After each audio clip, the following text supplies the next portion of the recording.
बांग्लादेश में जिस तरीके से दुर्व्यवहार किया जा रहा है अल्पसंख्यकों के साथ, उसको लेकर नाराजगी भारत में भी बढ़ रही है। लेकिन वहीं दूसरी ओर रोहिंग्या यहाँ रह रहे हैं, जो इसके अलावा जो बांग्लादेशी यहाँ पर रह रहे हैं, उनको हटाने को लेकर एलजी ने पहले ही आदेश दे दिए हैं। कदम तो उठाए जा रहे हैं, उन्हें चिन्हित भी किया जा रहा है। और अब जल्द तैयारी ये है कि जितने भी लोग दिल्ली में अवैध तरीके से रह रहे हैं, घुसपैठी हैं, बांग्लादेश से आ रहे हैं, उनको जल्द से जल्द, अगर पेपर्स नहीं है तो बाहर का रास्ता दिखाया जाए।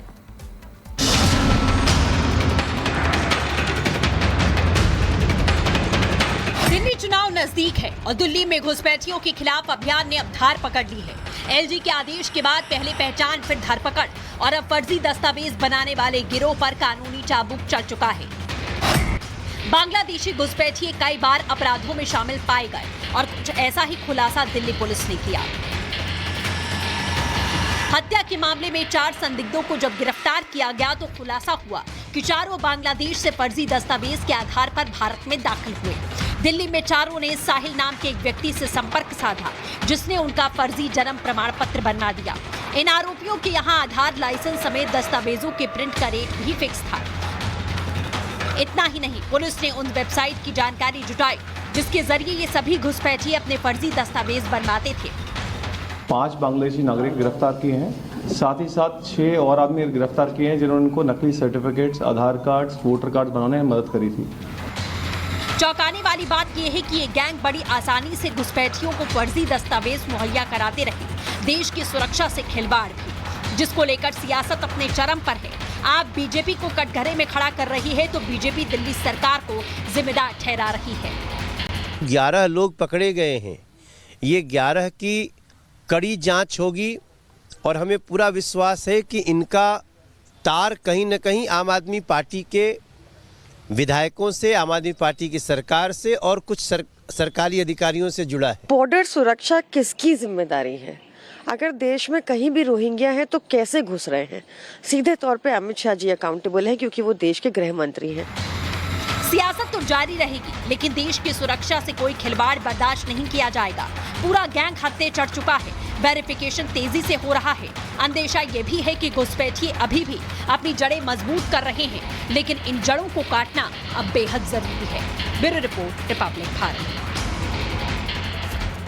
तो देखिए, एक तरफ जहां घुसपैठियों पर लगातार एक्शन तेज होते हुए नजर आ रहा है, और आपको जानकारी देंगे बांग्लादेश से जुड़ी हुई, क्योंकि वहां पर हिंदुओं अल्पसंख्यकों पर लगातार अत्याचार हो रहा है और इसी को लेकर के दिल्ली के व्यापारियों की तरफ से एक बड़ा फैसला किया गया है। सीधा बड़ी खबर का रुख कर लेते, क्योंकि जो कारोबारी है उनकी तरफ से फैसला किया गया है कि अब बांग्लादेश को ऑटो पार्ट्स हम निर्यात नहीं करेंगे।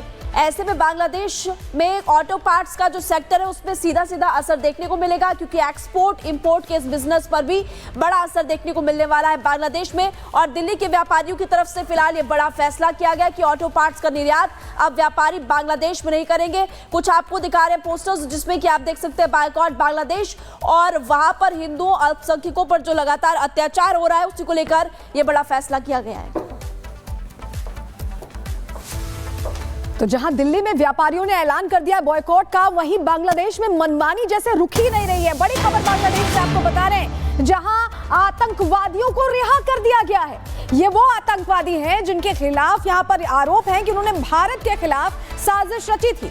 आतंकियों का खुलेआम समर्थन करती यूनुस सरकार का ये नया फैसला चौंका नहीं रहा है, क्योंकि लग रहा है कि बांग्लादेश में कट्टरपंथियों का ही राज हो गया है और पाकिस्तान के तर्ज पर ही बांग्लादेश आगे बढ़ता दिखाई दे रहा है। कम से कम ये फैसले तो यही इंडिकेट कर रहे हैं, भारत के खिलाफ साजिश रचने वाले आतंकियों को रिहा किया गया है।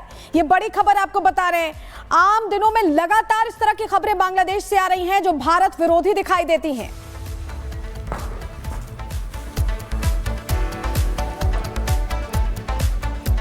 और महाराष्ट्र के रायगढ़ के खोपोली से बड़ी खबर आपको बता दें, जहां पर अल्कोहल से भरा टैंकर पलट गया, जिसमें आग लग गई। बता दें आपको कि अल्कोहल से लदे टैंकर के पलटने से भीषण आग लग गई।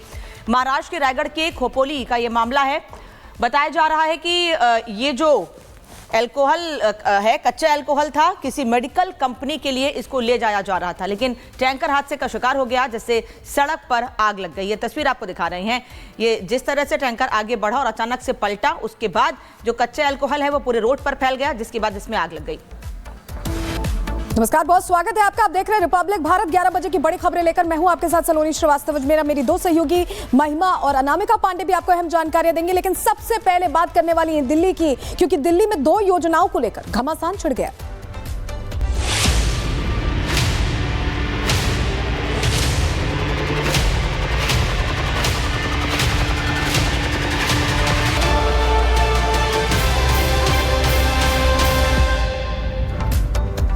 और बड़ी खबर आपको दिल्ली से जुड़ी बता रहे हैं, जहां महिला सम्मान योजना और संजीवनी योजना को लेकर सियासी घमासान छिड़ता दिखाई दे रहा है, क्योंकि अब ये ऐलान आम आदमी पार्टी की तरफ से किया गया था और इसे चुनावी ऐलान माना भी जा रहा था, लेकिन अब इसको लेकर सवाल खड़े हो गए, क्योंकि रजिस्ट्रेशन की जो बात कही गई थी उस पर विवाद छिड़ता दिखाई दे रहा है। दिल्ली सरकार की स्वास्थ्य विभाग की सूचना पर अब घमासान मचा हुआ है। संजीवनी योजना, महिला सम्मान जैसी कोई योजना नहीं है। दिल्ली सरकार के तहत ऐसी कोई योजना अधिसूचित नहीं है, ये क्लियर इंडिकेशन दिया गया है, जिस तरह से ये खबर सामने आई। सर, अभी एक नोटिफिकेशन आया है जिसमें बोला है केजरीवाल ने जिन 2 स्कीम्स के रजिस्ट्रेशन शुरू किए थे 2 दिन पहले, उसका कुछ पता ही नहीं है दिल्ली की गवर्नमेंट को। इस पे आप क्या कहेंगे? वैसे मुझे तो 2 दिन पहले ही इसका अंदाज़ा हो गया था,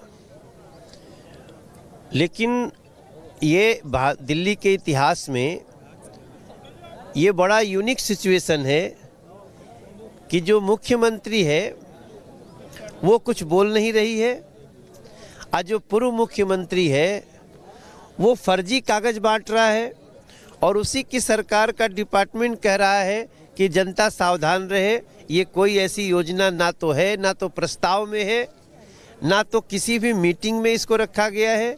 ये सिर्फ और सिर्फ जनता को भ्रमित करने के लिए है। ये जनता के साथ फ्रॉड हो सकता है, और ये लिखने वाला दिल्ली सरकार का वो डिपार्टमेंट है जिसका नाम लेकर के अरविंद केजरीवाल कुछ कागज बंटवा रहे हैं। कुछ ही देर पहले उन्होंने एक ट्वीट भी किया है कि ये बहुत बड़ी साजिश है, अब नेक्स्ट आतिशी मारलेना को वो अरेस्ट करेंगे। इस पे आप क्या कहेंगे? भाई सिंपल सी बात है, वो क्या कहते हैं वो तो छोड़ दो। वो अरविंद केजरीवाल की बातों का कोई भरोसा नहीं, लेकिन अरविंद केजरीवाल इसका जवाब दें कि जब डिपार्टमेंट में कोई प्रस्ताव नहीं, कोई भी किसी तरह की कैबिनेट में बात नहीं, डिपार्टमेंट को कोई अभी मुख्यमंत्री ने पद भी नहीं दिया, कोई पत्र भी नहीं दिया, ये आपने दिल्ली के साथ इतना बड़ा फ्रॉड क्यों किया है, ये हमारे को जवाब चाहिए और दिल्ली की प्रत्येक जनता को चाहिए। आपको सीधा बता दें कि स्वास्थ्य विभाग की सूचना पर संजय सिंह का बयान भी सामने आया है। आपको सुनवाएंगे कि उनकी तरफ से क्या कुछ कहा गया। अधिकारियों ने दबाव में विज्ञापन निकलवाया, हम अपनी योजना चलाएंगे और रजिस्ट्रेशन करवाएंगे। वो कह रहे हैं कि अपनी योजना हम जरूर चलाएंगे और रजिस्ट्रेशन कराएंगे। आपको सुनवाते हैं कि उन्होंने क्या कहा। बुजुर्गों और मिडिल क्लास के प्रति इतनी घृणा क्यों भरी हुई है, इतनी नफरत क्यों है भाई? केजरीवाल वो मुख्यमंत्री हैं जिन्होंने वादे से ज्यादा काम करके दिखाया। ये केजरीवाल की गारंटी है, चुनाव जीतने के बाद 60 साल के ऊपर के बुजुर्गों को निःशुल्क इलाज मिलेगा, प्राइवेट हॉस्पिटल में भी और सरकारी अस्पताल में भी। 2100 रुपए हर महिला को उनके खाते में मिलेगा चुनाव जीतने के बाद, और हर महिला ये कह रही है हम मुख्यमंत्री बनाएंगे केजरीवाल जी को और 2100 रुपए हमारे खाते में आएगा। बीजेपी ने दबाव बनाकर ये विज्ञापन निकलवाया है जिन अधिकारियों से, उनके खिलाफ भी कार्रवाई होगी। धोखे के दिल्ली को कुछ और दिया नहीं है। जब 1000 रुपया महिलाओं को पिछले समय पे नहीं मिला, 12 साल से ये व्यक्ति मुख्यमंत्री के पद पे बैठे हैं, तो इनसे तो हिसाब पहले दिल्ली की महिलाओं को लेना चाहिए कि ऐसी कितनी महिलाएं हैं, कौन कौन महिलाएं हैं जिनको आज तक 1000 रुपया मिला। पहली चीज़। दूसरी चीज़, जितने विकलांग हैं और जितनी विधवा बहनें हैं उनको उनकी पेंशन नहीं आ रही है। तीसरी चीज़, कोई भी योजना जब तक सरकारी रूप से उसको पारित नहीं किया जाता तब तक वो योजना नहीं होती। तो ये कोई दिल्ली सरकार की योजना नहीं है। दिल्ली सरकार के नाम पर भ्रमित एडवर्टाइजमेंट और इश्तिहारबाजी जो है वो आम आदमी पार्टी कर रही है। और नई योजना विवाद के बीच आम आदमी पार्टी ने एक वीडियो जारी किया है और केजरीवाल को दिल्ली की जनता का सेंटा क्लॉज बताया है। दिल्ली की जनता की सेवा कर रहे हैं, दिल्ली की जनता के लिए काम कर रहे हैं अरविंद केजरीवाल, ये दिखाया गया है। ये वो वीडियो है जिसे आम आदमी पार्टी की ओर से जारी करके दिल्ली की जनता, महिलाओं सभी के लिए सेंटा क्लॉज बताया गया है कि सेंटा क्लॉज अगर 25 दिसंबर को उपहार देता है बच्चों को, तो उसी तरीके से अरविंद केजरीवाल दिल्ली की जनता को उपहार दे रहे हैं, दिल्ली की जनता के लिए बड़े कदम उठा रहे हैं। महिलाएं हो, बच्चे हो, सभी के लिए अरविंद केजरीवाल योजना बना रहे हैं और सबको लाभ पहुंचा रहे हैं। और जिन योजनाओं का हम जिक्र कर रहे हैं जिस पर विवाद छिड़ा हुआ है, एक बॉक्स आप देख रहे हैं जिनको अरविंद केजरीवाल के रूप में दिखाया गया है, उसमें तमाम योजनाओं के नाम भी लिखे हुए हैं और यह दिखाने की कोशिश की गई कि सेंटा क्लॉज की तरह दिल्ली की जनता के लिए अरविंद केजरीवाल सोचते हैं। तो ये तस्वीर आपको दिखा रहे हैं और कोमल इस वक्त हमारे साथ जुड़ी हुई है। कोमल, विधानसभा चुनाव से ठीक पहले हम लगातार देख रहे हैं कि आम आदमी party versus Bharatiya Janata party और यहाँ पर वार पलटवार का सिलसिला काफी तेज हो रहा है। महिलाओं की योजनाओं को लेकर के भी हमने देखा और बुजुर्गों की योजनाओं को लेकर भी। बिल्कुल, देखिए दिल्ली में अगर एक तरफ तापमान की बात करें तो तापमान गिरता हुआ जा रहा है, लेकिन राजनीतिक पारा जो है वो बढ़ता चला जा रहा है, क्योंकि अगर इस योजना की बात करें तो साफ तौर पर अब बीजेपी जो है वो पूरी तरह से हमलावर है। बीजेपी ने साफ तौर पर ये कहा है कि एक विश्वासघात जो है वो लोगों के साथ किया गया है आम आदमी पार्टी की सरकार की तरफ से, क्योंकि ऐसी कोई योजना जब बनी नहीं। अगर हम अधिकारियों की बात करें तो साफ तौर पर देखिए उन्होंने भी एक सूचना जो है वो जारी कर दी है बाकायदा कि अभी तक उनके पास ऐसी कोई जानकारी नहीं है और इसे लेकर के कोई भी व्यवस्था नहीं की गई है। अधिकारियों ने भी पूरी तरह से साफ कर दिया है